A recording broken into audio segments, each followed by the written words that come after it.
नहीं किया तो आज महाराष्ट्र में आरक्षण रुका है, मध्य प्रदेश इस देश में इसकी कोशिश जो जनता दल यूनाइटेड ने शुरू की है, इस लड़ाई को आगे बढ़ाने का काम करना पड़ेगा। हम राष्ट्रीय अध्यक्ष जी से आग्रह करना चाहते हैं, इस विषय को लेकर आगे बढ़े पार्टी। हर तरह से आज जरूरत है गांव-गांव में, क्योंकि लोग उस तरह से लोगों तक ठीक से बात जा नहीं पाती है। नतीजा है कि लोग इधर उधर की बात सुनकर अपना जनमत बना लेते हैं। भाइयों और मित्रों, आज जरूरत इस बात की है, जनता दल यूनाइटेड का एक साथी गांव में जाकर इन बातों की चर्चा कर वहां लोगों को बताए, तब जाकर मामला बचने वाला है, वरना मामला नहीं बचने वाला है। इसलिए पार्टी की ओर से कार्यक्रम बने इन चीजों को लेकर। आज हम बैठे हुए हैं पटना केस के मेमोरियल हॉल में। आज जरूरत है कि तमाम प्रखंड कार्यालय में इस तरह का कार्यक्रम हो, जिला के मुख्यालयों में इस तरह का काम हो, हर जगह इस तरह का काम हो, ताकि लोग चीजों को समझ पाए और सचेत हो पाए। इस बात की आवश्यकता है। इसलिए मैं पार्टी से आग्रह करना चाहता हूं कि इस काम को आगे बढ़ाना चाहिए। कोर्ट में आखिर इस तरह का फैसला क्यों आता है? भाइयों और मित्रों, निश्चित रूप से अभी जो कोर्ट ने फैसला दिया उसको एक बड़ा बहाना मिला कि डाटा नहीं है, डाटा नहीं है। कोर्ट ने फैसला दिया, लेकिन कोर्ट ने सिर्फ इसलिए फैसला नहीं दिया, कोर्ट में बैठे हुए लोग भी जो हैं, कोर्ट में जो बैठे हुए लोग हैं, कौन लोग बैठे हुए हैं? हाई कोर्ट और सुप्रीम कोर्ट में कौन लोग बैठे हुए हैं?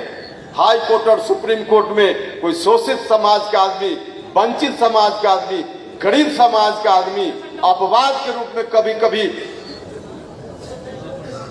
न्यायपालिका में जाकर वह जज बनता है। बाकी लोग जज तो बनते ही नहीं, जज तो लोग बनते ही नहीं है भाइयों। और इसमें कोई जात की बात नहीं। शोषित समाज में आज जो व्यवस्था है न्यायपालिका में न्यायाधीश बनने की, बहुत दुख होता है हम सब लोगों को यह बात सोचते हुए। आज डेमोक्रेसी की हम दुहाई देते हैं, दुनिया में सबसे बड़ा डेमोक्रेटिक स्टेट हमारा, कंट्री हमारा, हम इस बात की दुहाई देते हैं। लेकिन जो प्रजातंत्र के अलग अलग अंग होते हैं, व्यवस्थापिका, कार्यपालिका, न्यायपालिका, व्यवस्थापिका कार्यपालिका में तो निश्चित रूप से थोड़ी कोशिश है कि जनतांत्रिक व्यवस्था के आधार पर, वह जनतांत्रिक सिस्टम के आधार पर यह चले। लेकिन मुझको कहने में कोई हिचक नहीं है कि देश में जो सबसे बड़ा प्रजातंत्र का हिस्सा न्यायपालिका, उसमें आज भी डेमोक्रेसी नहीं है, गैर संवैधानिक व्यवस्था है, गैर प्रजातांत्रिक व्यवस्था है। आज जो व्यवस्था है न्यायाधीशों की नियुक्ति की व्यवस्था, उस व्यवस्था के रहते हुए आप छोड़ दीजिए किसी दलित समाज का आदमी न्यायपालिका में जज बनता है कि नहीं बनता है, कोई अति पिछड़ा समाज का आदमी न्यायपालिका में जज बनता है कि नहीं बनता है।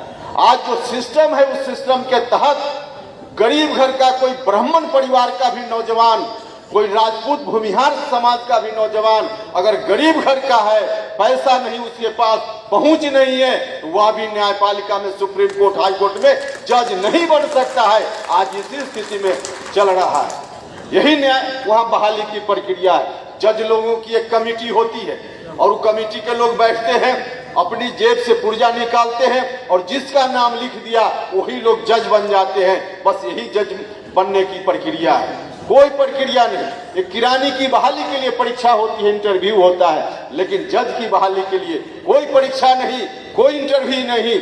इसलिए यही कारण है कि आज मुश्किल से 300 साढ़े 300 परिवार के लोग हिंदुस्तान में हाई कोर्ट और सुप्रीम कोर्ट में जज बने हुए।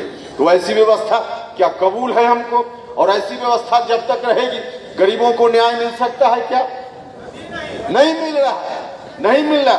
और जब तक गरीबों को न्याय नहीं मिले, समाज में जो विषमता है वह विषमता नहीं समाप्त होगी। और जब तक समाज में विषमता नहीं समाप्त होगी, तब तक सम्राट अशोक के चरणों में हम सच्ची श्रद्धांजलि अर्पित कर रहे हैं, यह नहीं संभव, नहीं संभव। इसलिए हम आप सब लोगों से गुजारिश करना चाहते हैं, इन चीजों पर हम लोगों को सचेत होना चाहिए, सजग होना चाहिए। हमारी पार्टी हर तरह से सजग है, सचेत है, लेकिन और मजबूती से लोगों के बीच बात को ले जाने की जरूरत, और मजबूती से ले जाने की जरूरत। कोशिश तो बहुत तरह से हो रही है, कुछ और चर्चा करेंगे तो राजनीति की बात ज्यादा हो जाएगी। इसलिए हम अब बहुत चर्चा नहीं करेंगे, लेकिन एक दो बात हम जरूर आपके बीच कहना चाहें, चाहे जिस तरह का प्रयास हो, दो चीज पर हम समझौता नहीं करने वाले, दो चीज पर हम समझौता नहीं करने वाले हैं। एक हमारा नेतृत्व, हम इस पर कोई समझौता नहीं करने वाले हैं।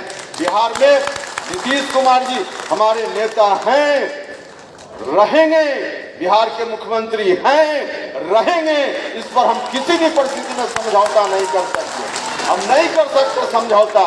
और दूसरी चीज जो हमारा सिद्धांत है, जिन सिद्धांतों पर हमारी पार्टी चल रही है, उससे भी हम कोई समझौता नहीं कर सकते, हम उससे आगे पीछे हम नहीं हो सकते। हम उन्हीं सिद्धांतों पर चलने का काम करें और उन्हीं सिद्धांतों का डिमांड है कि जो व्यवस्था है उस व्यवस्था में समाज में कैसे सामाजिक विषमता समाप्त हो। और इसी के लिए जरूरी है कि सम्राट अशोक जैसे महापुरुषों को याद करने के हम आगे बढ़े, उनके रास्ते पर चलते रहे, मजबूती से चलते रहे, सिर्फ भाषण के माध्यम से नहीं, काम के माध्यम से चलते रहे, काम के माध्यम से चलते रहे। तो भाइयों और मित्रों, यही आग्रह आप सब लोगों से है कि आप सब लोग इतनी बड़ी संख्या में आए।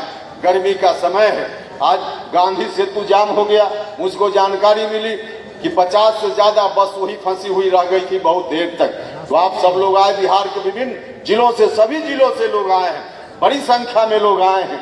कार्यक्रम में इतनी अच्छी उपस्थिति हुई है आपकी, हृदय से आप सभी लोगों का मैं धन्यवाद करता हूं, आपके प्रति आभार प्रकट करता हूं। और इन्हीं शब्दों के साथ अंत में फिर से एक बार सम्राट अशोक के चरणों में श्रद्धा सुमन अर्पित करते हुए अपनी बात समाप्त करता हूं।